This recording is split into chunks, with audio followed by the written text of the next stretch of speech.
ಸಾಕ ಇಷ್ಟು ಹಾಂ ಬಿಡಿ. ಈಗ ನಮ್ಮ ತಾತಂಗೆಲ್ಲ ಸುರಿಸ್ತಾ ಇದ್ದೀನಿ.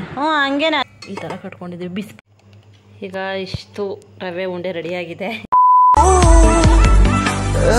ಎಲ್ರಿಗೂ ನಮಸ್ಕಾರ, welcome back to my YouTube channel. Already ಮೇಲೆ ನೋಡಿದ್ದೀರಾ ಇವತ್ತೇನು ಬ್ಲಾಗು ಅಂತ. ನಮ್ಮ ಗೌರಮ್ಮ ಸಿಂಪಲಾಗಿ ಯಾವ ಥರ ನಮ್ಮ ಮನೇಲಿ ರವೆ ಉಂಡೆ ಯಾವ ಥರ ಮಾಡ್ತಾರೆ ಅಂತ ರೆಸಿಪಿ ತೋರಿಸೋಣ ಅಂತ ಮಾಡ್ತಾಯಿದ್ದೀನಿ ಇವತ್ತು. ನೋಡೋಣ ಬನ್ನಿ ಯಾವ ಥರ ಮಾಡುತ್ತೆ, ಏನೇನು ಬೇಕು ರವೆ ಉಂಡೆಗೆ ಅಂತ ನೋಡೋಣ. ಈಗ ರವೆ ಉಂಡೆಗೆ ಮೇನೆಗೆ ಬೇಕಿರೋದು ಹಾಲು. ಈಗ ಕರಿತಾ ಇದ್ದಾರೆ, ಹೋಗಿ ಹಾಕಿಸ್ಕೊಂಡು ಬರುವ.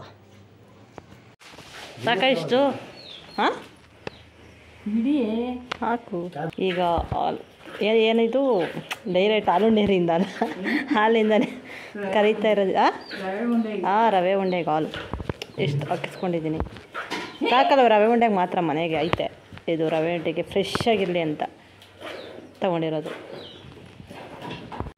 ಈ ರವೆ ಉಂಡೆ ಮಾಡೋಕ್ಕೆ ಮೊದಲನೇದು ಹಾಲಾಗಿದೆ. ಈಗ ರವೆ ಉಂಡೆ ಮಾಡೋಕ್ಕೆ ಮೇನಾಗಿ ಬೇಕಿರೋದು ಕೊಬ್ಬರಿ. ಈಗ ಕೊಬ್ಬರಿನ ತುರ್ಕೋಬೇಕು. ಈಗ 4 ತೊಗೊಂಡಿದ್ದೀವಿ, ಸ್ವಲ್ಪ ಪ್ರಮಾಣದಲ್ಲಿ ಮಾಡ್ತಿರೋದು. ಅದಕ್ಕೆ ಸ್ವಲ್ಪ 4 ತೊಗೊಂಡಿದ್ದೀವಿ. ಇದೇ ಸುಮಾರು ಆಗುತ್ತೆ, ಸಾಕು ಅಂತ ತೊಗೊಂಡಿದ್ದೀವಿ. ಈಗ ಇದನ್ನೆಲ್ಲ ನೀಟಾಗಿ ಈ ತುರಿ ಮನೆಯಲ್ಲಿ ತುರ್ಕೊಂಡು ಮಡಿಕೋಬೇಕು. ಮಾಡ್ತೀನಿ ಅಂತಂದರೆ ಇಷ್ಟೆಲ್ಲ ಕೆಲಸ ಮಾಡಬೇಕು.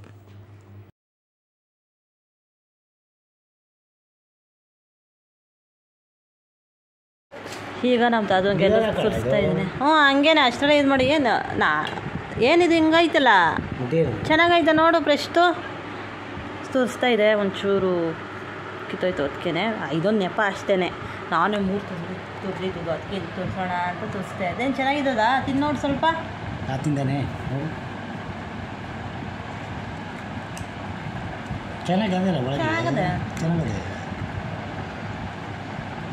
ಏನು ಆಗಲ್ಲ ಬಿಗಿ, ಯಾಕೆ ಬಿಡು, ಚೆನ್ನಾಗದೆ ಟೇಸ್ಟ್ ಮಾತ್ರ. ನಾರ್ಮಲ್ ಕಾಯಿಗಿಂತನೂ ಬಿಡು. ಯಾಕಮ್ಮಕ್ಕೆ ಹೋಗ್ಬಿಟ್ರೆ ಅಂತ ಏನಾರ ರವೆ ಉಂಡೆ ಮಾಡಾದ ನಂತರ. ನಮ್ಮ ಗೌರಮ್ಮ ರವೆ ಉಂಡೆ ಮಾಡ್ತೀನಿ ಅಂದದ್ದು ಬೆಳಗ್ಗೆ. ಈಗ ನೋಡ್ರೆ ಕತ್ಲೆ ಆಗ್ತಾಯಿದೆ. ಅಂದರೆ ಬೆಳಗ್ಗೆ ಅಂತಂದರೆ ಒಂದು 5 ಗಂಟೆ ಆಗಿತ್ತು. ಈಗ ನೋಡಿ ಬೆಳಕಿತ್ತಾಗ ಈಗ ಕತ್ಲೆನೇ ಆಗೈತೆ. 7 ಕಾಲು. ಗೌರಮ್ಮ ಇಲ್ಲಿ ಪಾಯಸ ಮಾಡ್ಕೊ ಕೂತಾಳೆ, ಬಾ ರವೆ ಉಂಡೆ ಮಾಡುಮ್ಮ ಅಂದರೆ. ಮಗ ತೋರ್ಸು ಸ್ವಲ್ಪ. ಯಾವಾಗ ನೀನು ರವೆ ಉಂಡೆ ಮಾಡೋದು ಹೇಳು. ಇಲ್ಲಿ ನಂಗೆ ಹೆಸರು ಬೇಳೆ ಪಾಯಸ ಮಾಡಿದೆ. ಹೆಸರು ಬೇಳೆ ಪಾಯಸ ತಿನ್ನೋಕ್ಕೆ ರವೆ ಉಂಡೆ ಮಾಡೋಕ್ಕೆ ಎಷ್ಟು ಟೈಮ್ ಬೇಕು? 4 ಗಂಟೆ ಮುಗಿಸ್ಬಿಡ್ತೀಯ ಚೂಮಂತ. ಈಗ ರವೆ ಉಂಡೆ ಮಾಡೋಕ್ಕೆ ಇದು ಸೂಜಿ ರವೆ ತೊಗೊಂಡಿದ್ದೀವಿ. ಇದು ಅರ್ಧ ಕೆಜಿದು 2 ಪಾಕೆಟು 500 ಗ್ರಾಮ್ ಇರೋದನ್ನ 1 ಪಾಕೆಟಲ್ಲಿ ಹಾಕ್ಕೊಂಡಿದ್ದೀವಿ. ಈ ಥರದ್ದು ಇನ್ನೊಂದು ಪಾಕೆಟ್ ಹಾಕ್ಕೊಳ್ತೀವಿ. ಈಗ ಇದು ರವೆನ ಹುರ್ಕೋತಾ ಇದ್ದೀವಿ. ಗೋಲ್ಡನ್ ಬ್ರೌನ್ ಬರೋವರೆಗೂ ಹುರ್ಕೋಬೇಕು. ಕೆಂಪಗೆ ಹುರ್ಕೋಬೇಕಂತೆ. ಹೆಂಗವ? ಕೆಂಪಾಳ ಹುರ್ಕೋಬೇಕು ಅಂದರೆ ಪೂರ್ತಿ ಕೆಂಪು ಗಂಟೆ ಉರಿ. ಸುಮ್ಮನೆ ನೋಡಿ, ಇನ್ನೊಂದು 2 ನಿಮಿಷ ಹುರಿದಿರೋ ರವೆನೇ ಇದು. ಮತ್ತು ಏನು ಅಂದರೆ ನಾವು ಈ ರವೆ ಉಂಡೆಗೆ ತುಪ್ಪ ಹಾಕಲ್ಲ. ಯಾಕಂದರೆ ನಮ್ಮ ಮನೇಲಿ ಜಾಸ್ತಿ ತುಪ್ಪ ತಿನ್ನಲ್ಲ. ಅದಕ್ಕೆ ತುಪ್ಪ ಹಾಕ್ತೇನೆ, ಎಣ್ಣೆ ಹಾಕಿ ಮಾಡ್ತೀನಿ. ನೀವು ಎಣ್ಣೆ ಬದಲು ತುಪ್ಪ ಹಾಕೋದು ಅಲ್ವವ? ಎಣ್ಣೆನೂ ಹಾಕ್ತೀವಿ. ಅಯ್ಯೋ ಗೌರಮ್ಮ ರವೆ ಉಂಡೆ ಮಾಡೋಕ್ಕೆ ಬೇವ್ರು ಹರಿಸ್ಬಿಟ್ಟಲ್ಲವೋ. ಈಗ ಇಷ್ಟು ಹುರಿದ್ರೆ ಸಾಕು, ಸ್ವಲ್ಪ ಬಿಸಿ ಆದರೆ ಸಾಕು, ರೆಡಿಯಾಗಿರುತ್ತೆ. ಈಗ ರವೆ ಹುರ್ಕೊಂಡಾಯ್ತು. ಈಗ ತುರಿದಿರೋ ಅಂಥ ಕೊಬ್ಬರಿ ಹುರ್ಕೋಬೇಕು. ಇದನ್ನೇ ಹುರ್ಕೋಬೇಕು. ಇದು ಹಸಿ ಕೆಂಪಾಳ ಹುರ್ಕೋಬೇಕು. ಈಗ ಇಷ್ಟು ಹುರ್ಕೊಂಡಿದ್ದೀವಿ. ಮತ್ತು ರವೆಗೂ ಮತ್ತು ಕೊಬ್ಬರಿಗೆ ನಾವೇನು ಎಣ್ಣೆ ಹಾಕ್ತಲೇ ಹುರಿದಿರೋದು, ಡ್ರೈಯಾಗಿ ಹುರ್ಕೋಬೇಕು.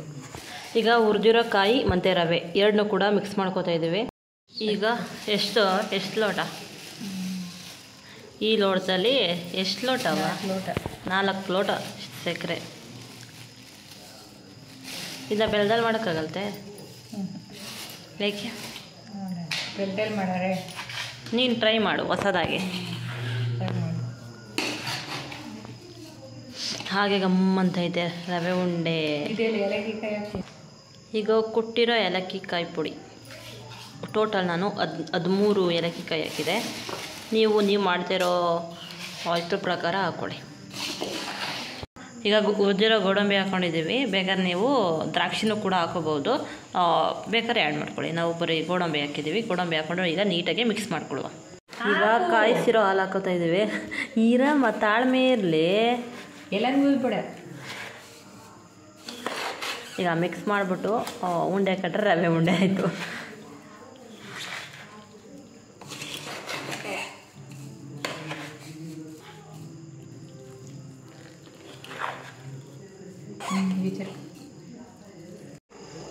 ಈಗ ಇಲ್ಲೊಂದು ಸ್ವಲ್ಪ ಬಿಸಿ ಮಾಡ್ಕೋಬೇಕು ನೀಟಾಗೆ ಮಿಕ್ಸ್ ಮಾಡಿಕೊಂಡು. ಈಗ ಒಂದು ಸ್ವಲ್ಪ ಬಿಸಿ ಮಾಡ್ಕೊಂಡ್ಮೇಲೆ ಈ ಥರ ಉಂಡೆ ಕಟ್ಕೊಳ್ಳೋದು. ಇಲ್ಲಿ ಕಟ್ ಮಾಡಿಕೊಂಡಿದ್ದೀವಿ. ನಿಮ್ಗೆ ಈ ಥರ ಬೇಕು ಅದ್ರೊಳಗಡೆ ಸಣ್ಣ ಖಾರ ಮಾಡ್ಕೊಳ್ಳಿ, ದಪ್ಪ ಖಾರ ಮಾಡ್ಕೊಳ್ಳಿ. ನಾವು ಇಷ್ಟು ಈ ಥರ ಕಟ್ಕೊಂಡಿದ್ದೀವಿ. ಬಿಸಿ ಬಿಸಿಲೇ ನಿಮಗೆ ತಿನ್ನೋಕೆ ಇಷ್ಟ ಆಗುತ್ತೋ ತಣ್ಣಗಾದ್ಮೇಲೆ ತಿನ್ನೋಕೆ ಇಷ್ಟ ಆಗುತ್ತೋ ಅಂತ ಕಮೆಂಟ್ ಮಾಡಿ. ಅವ ನಿನಗೆ ಬಿಸಿಲ್ಲ ತಣ್ಣಗಾದ್ಮೇಲೆ? ತಣ್ಣಗಾದ್ಮೇಲೆ ತಿನ್ನೋಕೆ ಇಷ್ಟ. ನನಗೆ ಬಿಸಿಲಿದ್ದಾಗ ತಿನ್ನೋಕೆ ಇಷ್ಟ, ಚೆನ್ನಾಗಿರ್ತದೆ. ಈಗ ಇಷ್ಟು ರವೆ ಉಂಡೆ ರೆಡಿಯಾಗಿದೆ. ಇದು ಫೋಟೋ ತೆಗಿಯೋಕೆ ಈ ಥರ ಜೋಡಿಸಿದ್ದೀನಿ. ಮತ್ತು ಇನ್ನೊಂದೆರಡು ಆಗ್ಬೋದು ಅಲ್ಲ? ಅಷ್ಟೇ, ಇನ್ನೊಂದು ಚಿಕ್ಕದಾಯ್ತದೆ ಅಷ್ಟೇ. ಎಷ್ಟು ರವೆ ಉಂಡೆ ಇದ್ದಾವೆ? 25-30 ಕಟ್ಟಾಗ. ಹೋ, ಕಣ್ಣಲ್ಲಿ ಅಳತೆ ಹಾಕ್ಬಿಟ್ಟ. ಇಲ್ಲೊಂದಾಯ್ತು ಅಷ್ಟೇ. ಮತ್ತು ನಿಮಗೆ ಈ ರವೆ ಉಂಡೆ ಲಾಗಿಂದ ನಿಮ್ಗೆ ಇಷ್ಟ ಆಗಿದೆ ಮರಿಬೇಡ ಇಷ್ಟ ಆದರೆ ಲೈಕ್ ಮಾಡಿ. ಮತ್ತು ಬೇರೆ ರೆಸಿಪಿ ಏನಾರು ಬೇಕು ಅಂತಂದರೆ ಕಮೆಂಟ್ ಮಾಡಿ. Thank you for watching. Love you all. Bye bye.